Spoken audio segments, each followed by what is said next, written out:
sometimes we get source material and it's just like a straight news report. And sometimes it's something with a lot more passion. Today we're diving into something with a lot more passion. We're looking at the conflict in the Democratic Republic of Congo. And we're going to be looking at it through the lens of a YouTube video by Traveling with Elaine. Oh, okay. He's a Congolese content creator. And he's clearly very passionate about what's happening in his country. Yeah. Some of that passion really comes through right away. This isn't just like an analysis. It's a call to action, Yeah. He's deeply affected by what's going on, by the resurgence of the M23 and all the devastation that it's causing in the eastern DRC. And he wants the world to understand who's responsible. And he names names. He doesn't just talk about the M23. He calls them a terrorist militia, a disguised army of occupation, funded to weaken the DRC. He points to their leader, Sultani Makenga, and his alleged training by the Rwandan Patriotic Front. And this connects this current conflict to a much deeper and more disturbing history. Yeah, and this is where I think his perspective is really insightful. He argues that to understand the M23, you have to understand the Rwandan Patriotic Front, or the RPF.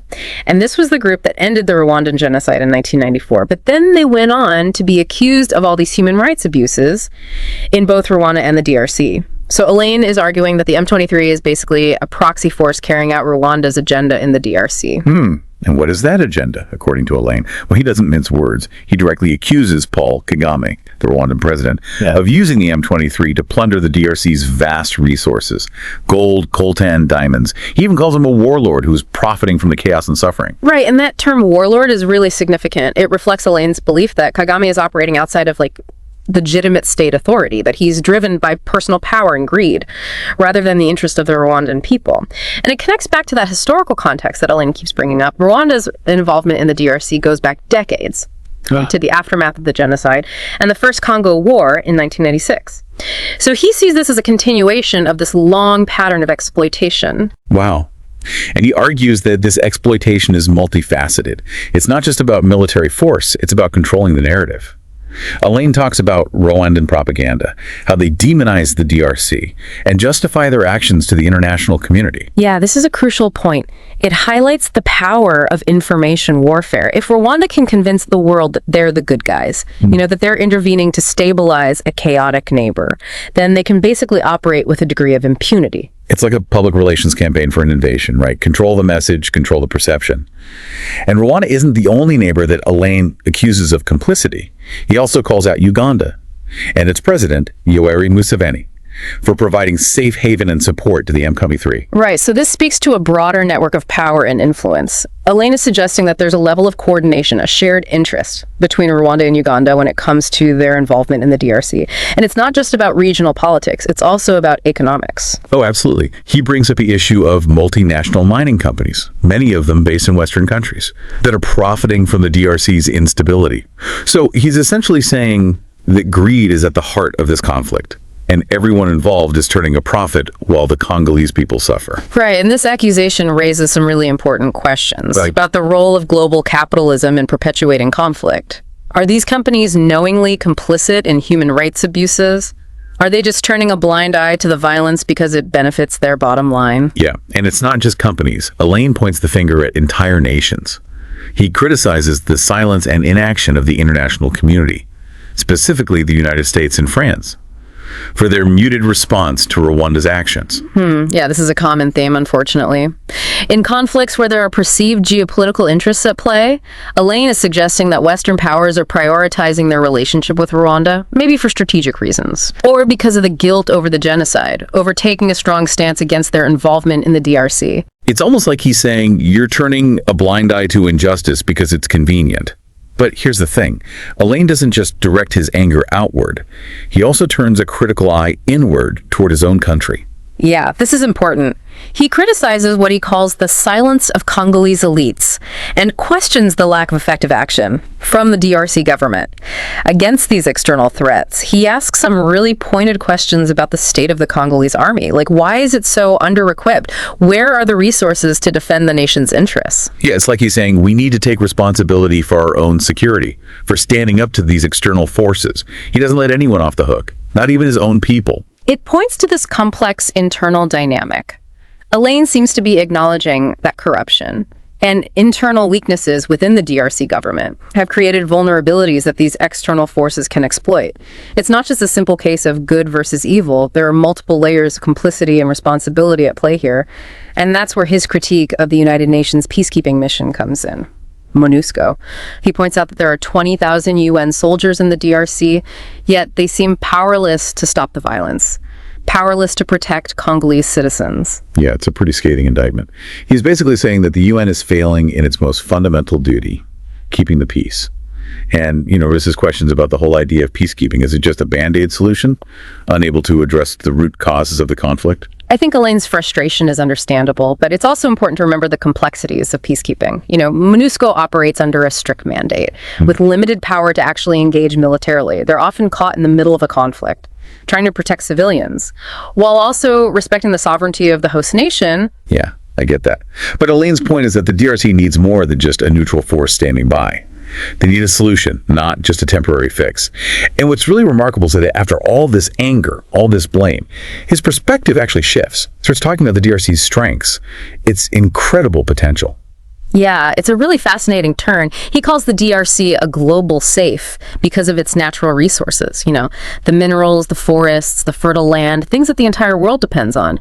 It's this reminder that the DRC isn't just a victim, it's a country with immense value, with the resources to shape its own destiny. And he doesn't just focus on the physical resources, he talks about the Congolese people, 80 million strong.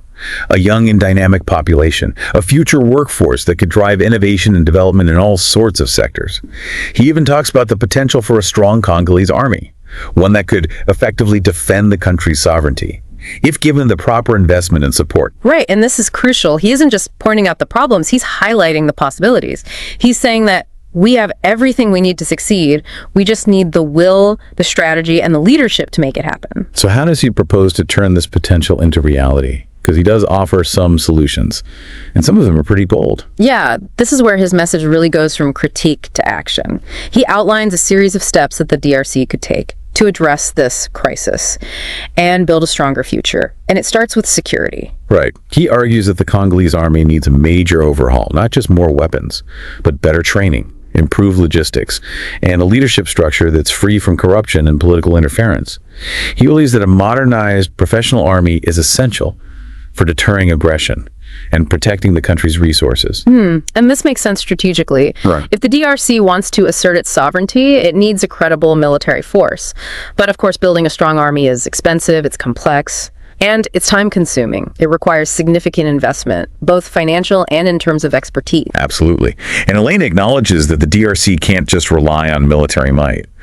He also proposes cutting economic ties with Rwanda and Uganda, hitting them where it hurts, their wallets. Yeah, this is a more controversial tactic. Yeah. It would disrupt existing trade relationships and could potentially harm the DRC's own economy in the short term.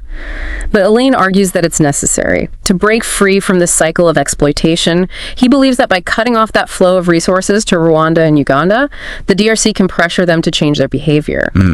It's a risky move, but it shows how serious he is about breaking the cycle. But what really caught my attention was his call for a popular revolt. He wants the Congolese people to rise up, to reject the manipulation and exploitation, to demand change from their own leaders and from the international community. Yeah, this is about harnessing the power of the people. He's envisioning this grassroots movement, a united front that transcends ethnic and regional divisions, a collective force demanding accountability and justice. It's a powerful image. Right. But is it realistic? Can a popular revolt really succeed in a country as large and complex as the DRC? That's the question, isn't it? It would require extraordinary leadership, organization, and resilience. And it would need to avoid the pitfalls that have plagued past movements in the DRC. Things like factionalism, violence, and manipulation by those in power. Right. And that's where his emphasis on education and political engagement comes in. He argues that the Congolese people need to be informed, to understand their rights and responsibilities, to engage in the political process, and hold their leaders accountable. This is a long-term strategy, but it's essential for any nation that's seeking lasting peace and stability. It's about empowering citizens to shape their own destiny, to build a society that's resilient to corruption and external pressures. So Elaine is presenting a multi-pronged approach here. Military strength, economic independence, popular mobilization, and an informed citizenry.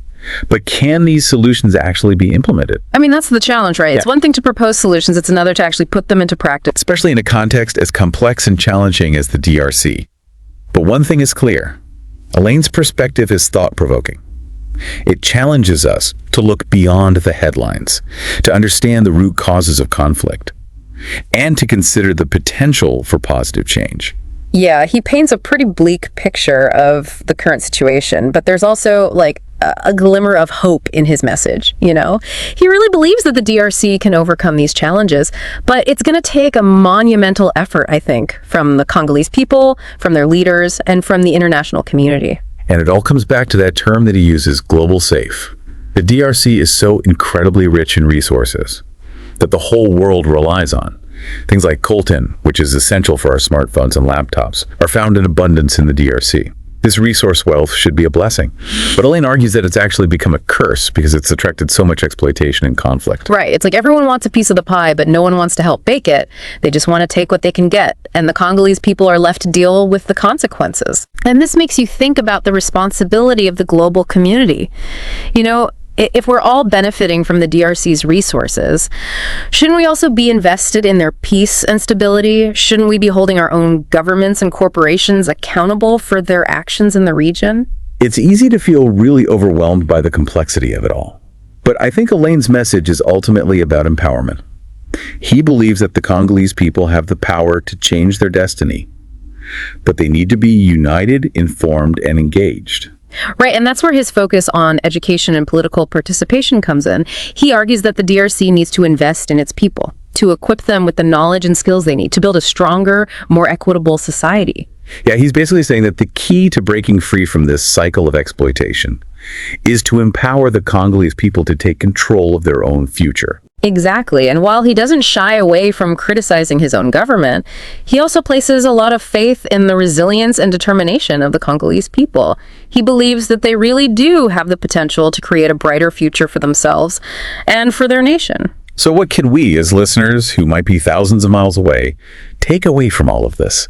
It can feel so distant, so removed from our daily lives. Well, I think one of the biggest takeaways is just the importance of awareness. Elaine's perspective really forces us to confront a reality that we might not otherwise think about. You know, the human cost of conflict, the complexities of resource exploitation, and the role that we as global citizens play in all of this. You know, are we perpetuating these systems or are we challenging them? It's a reminder that our choices, our consumption habits, our political engagement, all have ripple effects that extend far beyond our immediate surroundings.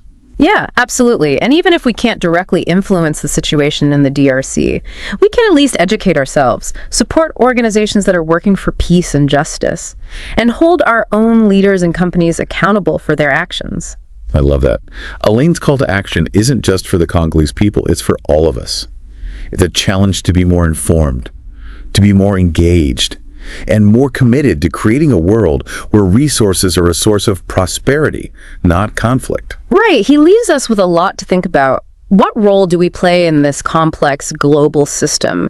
What choices can we make to contribute to a more just and equitable world? You know, these are questions that are worth pondering even long after this deep dive is over. Definitely. You know, sometimes these deep dives are about exploring a new topic, and sometimes they're about taking a familiar issue and looking at it from a completely different angle. Elaine definitely gave us a new lens through which to understand the conflict in the DRC. He challenged our assumptions, he made us uncomfortable, and he left us with a sense of responsibility. And that's the power of a deep dive, right? It's about pushing past the surface, engaging with different perspectives, and ultimately, I think, coming away with a more nuanced and informed understanding of the world around us. Couldn't have said it better myself. Yeah. So thank you for joining us on this deep dive into the heart of the DRC conflict. We hope it sparks some new thoughts, some new questions, and maybe even a new sense of purpose. Until next time, keep exploring, keep learning, and keep pushing for a better world.